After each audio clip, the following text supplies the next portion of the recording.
Jungle உள்ள மயில் நடனமாட யார்? 2,02,510 எபிசோடேசு காப் தந்தை தனது கிறிஸ்துமஸ் ஈவ் பிறகு கொலை. கொமுகி ஒரு கடிதம் கண்டுபிடிக்க ஒரு வண்டியில் ஒரு இருண்ட சதித்திட்ட மற்றும் ஒரு குழாய் ஒரு கடிதம் கண்டுபிடித்து. நடிகர் சுசு ஹரோஸ் கென்ஷி மட்சுவாமா மற்றும் மோரிசாகி எபிசோட் 1 கிறிஸ்துமஸ் ஈவ். கொமுகி தனது தந்தையுடன் ஹாரோ உடன் மகிழ்ச்சியான உணவை பொழிவார். பின்னர் அவர் வீட்டிற்குள் தீப்பிழம்புகள் மற்றும் ஹருவில் இறந்திருந்தார். பாகம் 2 பத்திரிகை நிருபர் கமி ஒரு ஆத்திரமூட்டல் சலுகையுடன் கொமுகி அணுகுகிறது. அவரது பதிப்பின் உதவியுடன் தனது தந்தையின் இரகசிய கடந்த காலத்தை பற்றிய தகவல்கள்.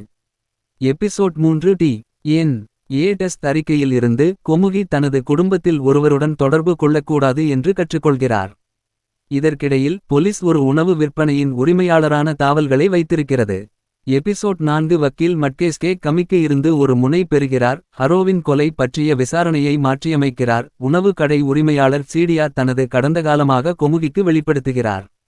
பாகம் 5 துயரத்தை துண்டித்தபோது கொமுகி மாக்கலசேசுடன் டோகயம வழக்கில் ஒரு வழக்கறிஞரை அணுகுகிறார். வழக்கறிஞர் அனன் சந்தேக நபரை தற்காலிகமாக வசூலிக்க வேண்டும். எபிசோட் 6 மற்றொரு வழக்கறிஞர் கோமுகிக்கு உதவுகிறார். அனான் நேரடியாக கேள்விகளை சந்தித்தார். மற்ற இடங்களில் கியை தனது கடந்த காலத்தை பற்றிய விவரங்களை அறிந்திருக்கிறார் என்று துப்பறியும் அக்டாவா கற்றுக்கொள்கிறார்.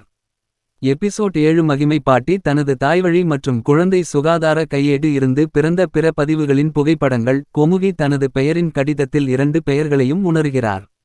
அத்தியாயம் 8 சமீபத்திய நெருப்புக்குப் பிறகு அக்காசாவின் ஈடுபாட்டை சந்தேகிக்கும்போது மட்குகேஸ் ஆச்சரியமான பயணத்தை எடுக்கிறார்.